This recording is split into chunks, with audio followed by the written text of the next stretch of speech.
Hey, what's up? It's Y, the team captain of the CMU Rodeo team, and your host for this show. And I'm Brandon Edwards, head coach for the rodeo team and your co-host. Now, every year we have been to Logan, at least in my coaching tenure here. The Mavericks have not had their best performance up in the mountains of Utah, but this year the curse was broken, as many Mavericks had success in several different events. The Logan curse broken. I love to hear Finally. it. In this show, we're bringing you the most exciting moments from the arena that kept fans on the edge of their seat. So, whether you missed the show or you just want to experience it all over again, we've got you covered. Saddle up and let's dive into the wildest rides of the Utah State University Fall Stampede. This is Rodeo Recorded.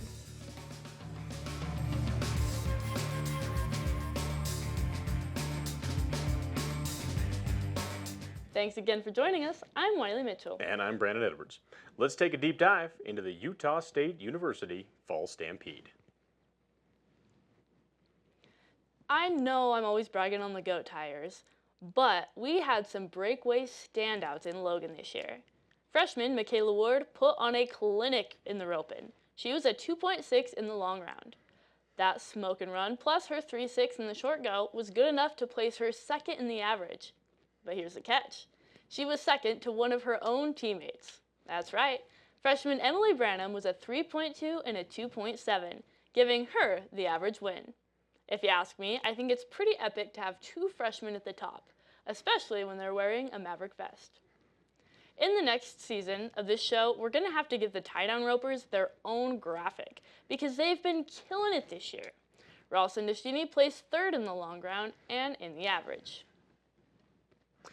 Now, speaking of Ralston, I got to give him a little extra credit because he's also pulling some points in the team roping on a pretty consistent basis. Teamed up with Snow College's Thomas Louder, the boys placed sixth in the long go and in the average, and Haley Stroud and Josie Fitzsimmons made the short round again, finishing the long round in 10th place. Now, at the top in the Battle of Brothers, Blake and TJ Bowler took the average win, being the only team to catch two head, which also puts Southern Utah University in a really unique spot this year, being very ahead in the men's team race.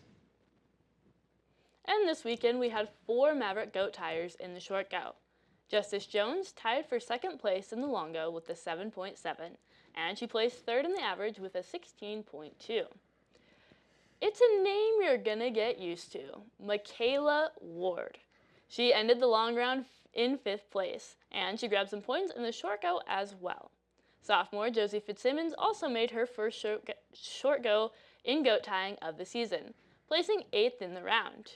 UVU's Ashley Barrett dominated the rodeo, winning both rounds and the average with a 14.1 on 2 head.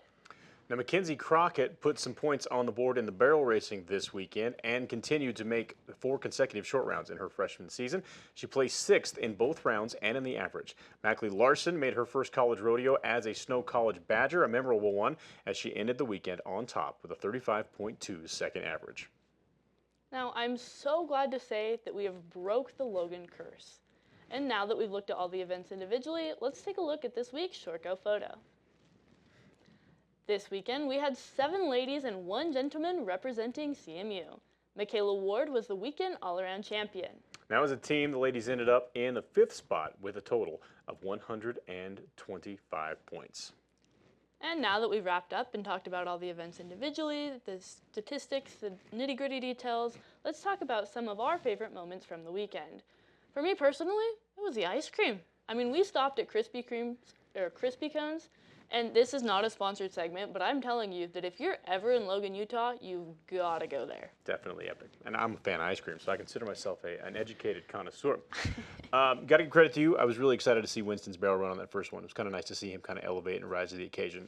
For those of you who don't know, Wiley's running a fairly young horse this year. And it's been a learning experience because it has not been the consistent season that you usually get to have, especially your freshman and sophomore years. But in this case, it was really good to see. Good weather, which was awesome because usually Logan's a pretty wet rodeo. And when we talk about the Logan curse, not only do we talk about the Logan curse in the way of our team doesn't have a lot of success, but in the trips to Logan, we've literally had 2 vehicle wrecks that have always done some major damage. And one year we actually had a tree fall on one of our guys' trailers. So the fact that everybody walked away unscathed, solid win on that level as well. No trees were fallen in the making of rodeos in not. Logan's rodeo this year.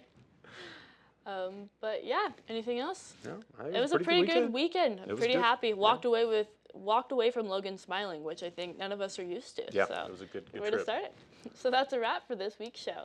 Thanks for joining us as we relive the highs and the lows. And don't forget to tune in next week for the new episode for more rodeo recaps. I'm your host, Wiley Mitchell. And I'm your co-host, Brandon Edwards. And if you enjoyed watching this week, why stop now? We'll see you on the next episode of Rodeo Recorded.